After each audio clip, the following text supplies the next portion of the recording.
विद्यार्थियों का स्वागत है। केमिस्ट्री का फर्स्ट पेपर पढ़ रहे हैं अपन इनऑर्गेनिक केमिस्ट्री।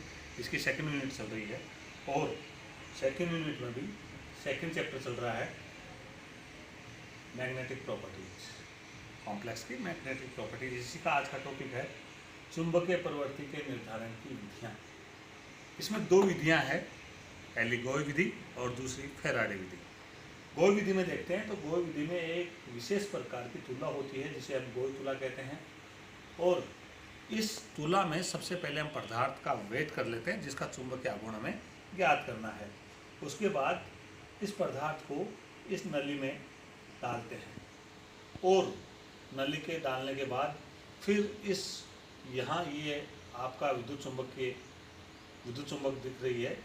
ये चुंबक यदि इस पदार्थ को आकर्षित करती है तो इसको बैलेंस करने के लिए यहाँ भार में वृद्धि करनी पड़ती है। अतः यदि चुंबकीय क्षेत्र लगाने पर भार में वृद्धि होती है तो वह पदार्थ अनुचुंबकीय है, क्योंकि और यदि हम यहाँ देखें कि चुंबकीय क्षेत्र लगाने पर इसको बैलेंस करें तो भार में कमी होती है तो पदार्थ प्रतिचुंबकीय है। अर्थात यदि पदार्थ प्रतिचुंबकीय है तो उसमें कोई भी अयुग्मित इलेक्ट्रॉन नहीं होता और उसको चुंबकीय आघूर्ण शून्य होता है। और ऐसे पदार्थों पर जब हम बाह्य चुंबकीय आघूर्ण लगाते हैं, क्षेत्र लगाते हैं, तो प्रेरित चुंबकीय आघूर्ण बन जाता है और जो कि बाह्य चुंबकीय क्षेत्र के विपरीत दिशा में होगा। अतः ऐसे पदार्थ चुंबकीय बल रेखाओं को प्रतिकर्षित करते हैं जिससे कि भार में कमी हो जाती है। और यदि अनुचुंबकीय पदार्थ है तो अयुग्मित इलेक्ट्रॉनों के कारण चुंबकीय बल रेखाओं को वह आकर्षित करता है, जिससे पदार्थ दोनों चुंबकीय ध्रुवों के बीच खिंच जाता है, आकर्षित हो जाता है और इसके भार में वृद्धि होती है। यहाँ हम देखें कि इस गोय विधि द्वारा किसी भी पदार्थ की विशिष्ट प्रवृत्ति या ग्राम या भार प्रवृत्ति काई जी फॉर ग्राम, काई यानी चुंबकीय प्रवृत्ति या विशिष्ट प्रकृति को निम्न सूत्र से ज्ञात करते हैं। काई जी बराबर 2L into delta M upon h² into M, जहाँ L जो है वो दोनों चुंबक के दोनों ध्रुवों के मध्य की दूरी है और डेल्टा M है वो पदार्थ के भार में जो परिवर्तन हुआ है वो है।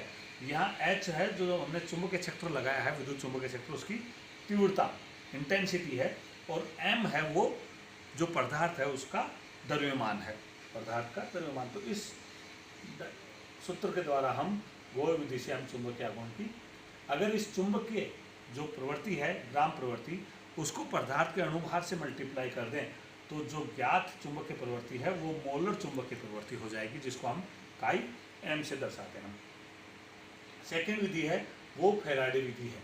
फेराडे विधि में पदार्थ को चुंबकीय ध्रुवों के मध्य लटकाया जाता है इस प्रकार। ये फेराडे तुला है और इसमें लटकाने के बाद चुंबकीय ध्रुवों की आकृति इस प्रकार बनाई जाती है कि वह पदार्थ के समस्त क्षेत्र को घेर के रखती है। जब द्रव्यमान m, पदार्थ का द्रव्यमान m और काई चुंबकीय प्रवृत्ति वाले किसी पदार्थ को एक असममित क्षेत्र जिसका चुंबकीय क्षेत्र कितना h के मध्य x दिशा में लटकाया जाए तो x पर पदार्थ एक बल अनुभव करता है जो आकर्षित करेगा। उस बल का मान हम इस सूत्र से ज्ञात करते हैं, वो है F बराबर m काई h0 delta h upon delta x। ये x दिशा है चुंबकीय क्षेत्र की, यहाँ m पदार्थ का द्रव्यमान है, काई चुंबकीय प्रवृत्ति है और h0 बाह्य चुंबकीय क्षेत्र है। इस बल को ज्ञात करने के लिए पदार्थ को पहले चुंबकीय क्षेत्र की अनुपस्थिति में तोलते हैं और उसके बाद चुंबकीय क्षेत्र लगाकर तोलते हैं, और जो दोनों भारों में अंतर होगा वो इस बल के बराबर होगा। ये फेराडे तुला है जिसको विशेष आकृति से यहाँ बनाया गया। चुंबकीय क्षेत्र विशेष आकृति का है, ये विद्युत तुला है और ये पदार्थ है, इसको चुंबकीय क्षेत्र के मध्य। इस विधि से हम कोई ज्ञात या मानक स्टैंडर्ड यौगिक लेते हैं जिसका हम चुंबकीय आघूर्ण या बल ज्ञात करते हैं, और एक अज्ञात पदार्थ लेते हैं जिसका हमें चुंबकीय आघूर्ण ज्ञात करना है। दोनों को इस तुला में ज्ञात करके ये दोनों के अलग अलग चुंबकीय प्रवणता ज्ञात कर लेते हैं, चुंबकीय प्रवृत्ति ज्ञात कर लेते हैं और दोनों बराबर करते हैं। तो ये S फॉर स्टैंडर्ड जो मानक पदार्थ लिया है और U फॉर अननोन जो अज्ञात थी। तो इस फॉर्मूला द्वारा हम अज्ञात यौगिक की चुंबकीय प्रवृत्ति ज्ञात कर लेते हैं। अगर इस चुंबकीय प्रवृत्ति को पदार्थ के अणुभार से फिर मल्टीप्लाई करते हैं तो मोलर प्रवृत्ति ज्ञात होती है। फैराडे और गोय विधियों की तुलना करें तो दोनों ही विधियों में हम देखें कि बाह्य चुंबकीय क्षेत्र में पदार्थ को रखते हैं, फिर पदार्थ और के चुंबकीय क्षेत्र और बाह्य चुंबकीय क्षेत्र के मध्य अंतःक्रिया होती है, और इस अंतःक्रिया के कारण जो पदार्थ के भार में अंतर आता है उसके आधार पर हम चुंबकीय प्रवृत्ति का निर्धारण करते हैं दोनों विधियों में। लेकिन इसके उपरांत भी फैराडे विधि गोय विधि की तुलना में श्रेष्ठ मानते हैं, क्योंकि इसके दो कारण हैं। सबसे पहले कारण ये है कि फैराडे विधि में जो पदार्थ की आवश्यकता होती है वो बहुत ही मिलीग्राम में ज्ञात हो आवश्यकता होती है, जबकि हम गोय तुलना में लें तो कम से कम पदार्थ की हमें 1 ग्राम आवश्यकता होती है।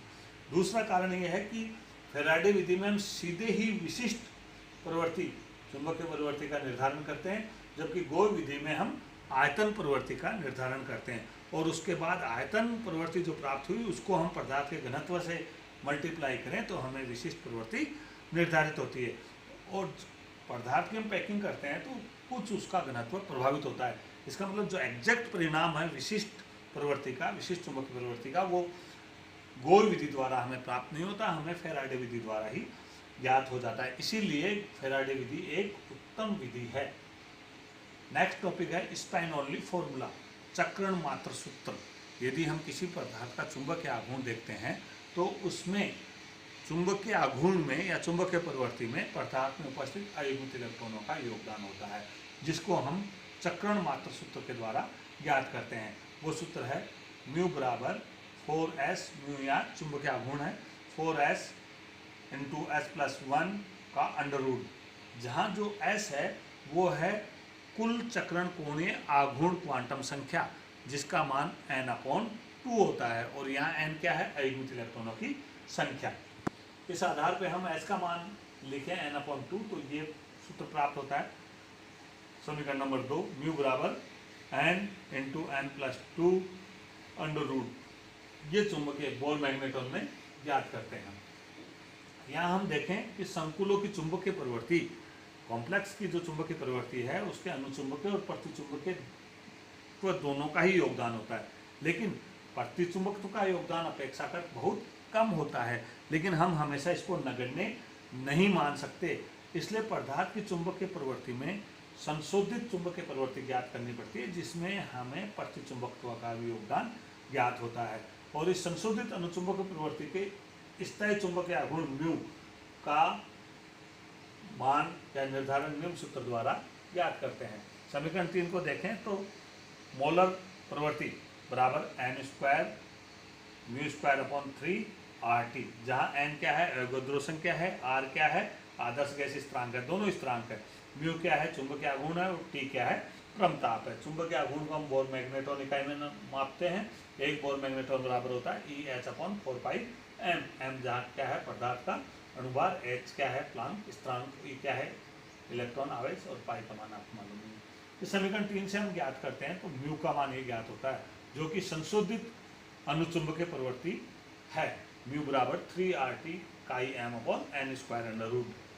यहाँ n और r का मान रखते हैं हम स्थिरांक का, तो ये मान प्राप्त होता है म्यू बराबर 2.84 अंडर रूट काई n/t, जहाँ t क्या है क्रमता। क्यूरी का नियम देखते हैं। क्यूरी ने चुंबकीय पदार्थों के बारे में एक नियम दिया और उसने बताया कि किसी भी पदार्थ की अनुचुंबकीय प्रवृत्ति काई उसके क्रमताप के व्युत्क्रमानुपाती होती है, अर्थात काई m बराबर c/t, जहाँ c क्या है क्यूरी स्थिरांक है, और जिसका मान ये होता है n μ² इफेक्टिव प्रभावी अपॉन 3k। k क्या है बोल्ट्जमैन स्थिरांक। समीकरण 1 और 2 से देखें तो c का मान रखें तो काई m बराबर n μ² इफेक्टिव अपॉन 3kt, या इस सूत्र से हम म्यू इफेक्टिव ज्ञात करें तो 3kt काई m/n का अंडर रूट। समीकरण 4 में बोल्ट्जमैन स्थिरांक k और अवोगाद्रो संख्या दोनों का मान रखें तो हमें समीकरण 5 प्राप्त होता है, जो कि समीकरण 5 के बराबर ही है। यहाँ काई m अंडर रूट t वो 2.84 बोर मैग्नेट्रॉन। सेकंड नियम है क्यूरी-वीज का नियम। क्यूरी-वीज नियम के अनुसार देखें तो यह तनु अनुचुंबकीय पदार्थों को प्रभावित नहीं करता। तनु अनुचुंबकीय पदार्थ का मतलब चुंबकीय जो केंद्र है वो दूर दूर हो पदार्थ में, लेकिन सांद्र अनुचुंबकीय पदार्थों में चुंबकीय विनिमय होता है, क्योंकि वहाँ अनुचुंबकीय जो क्षेत्र है वो पास पास है। तो ऐसे पदार्थों पर क्यूरी नियम प्रभावी नहीं होता। दूसरा नियम है कौन सा, क्यूरी ने ही संशोधित किया और इसको क्यूरी-विज नियम दिया। इसके अनुसार हम देखें तो चुंबकीय प्रवृत्ति का M बराबर C/T माइनस थीटा, जहाँ थीटा क्या है, विज स्थिरांक, जो कि ताप की इकाई का होता है। इस क्यूरी नियम के अनुसार हम देखें तो चुंबकीय प्रवृत्ति व्युत्क्रम को क्रम ताप के विरुद्ध आलेख करते हैं तो एक सीधी रेखा प्राप्त होती है जिसका ढलान C, अर्थात वो हमारे को यहाँ क्यूरी नियम को ही दर्शाती है, अर्थात Km अपॉन और 1/T या 1/Km और T के मध्य आरेख खींचते हैं तो एक सीधी रेखा प्राप्त होगी जिसका ढलान या स्लोप C होगा। ये है किसके लिए, अनुचुंबकीय पदार्थों के लिए। लेकिन जो पदार्थ क्यूरी नियम का पालन नहीं करते हैं उनके लिए वक्र की सीधी रेखा जो प्राप्त होगी वो मूल बिंदु से प्राप्त नहीं होगी, या तो 0 केल्विन से ऊपर या 0 केल्विन टेम्परेचर से नीचे प्राप्त होती है। ऐसे पदार्थ क्यूरी-विज नियम का पालन करते हैं। ये देखो, ये दर्शाया गया है यहाँ ये 0 केल्विन से ओरिजिन हो रहा है, इसका मतलब ये क्यूरी नियम का पालन करता है, अर्थात काई M प्रोपोर्शनल टू 1/T या 1/Chi प्रोपोर्शनल टू T। लेकिन यदि इसका ओरिजिन 0 से अधिक हो तो ये क्यूरी-विज नियम का पालन करेगी, और 0 से अधिक है तो वो फिर चुंबकीय यौगिक होगा।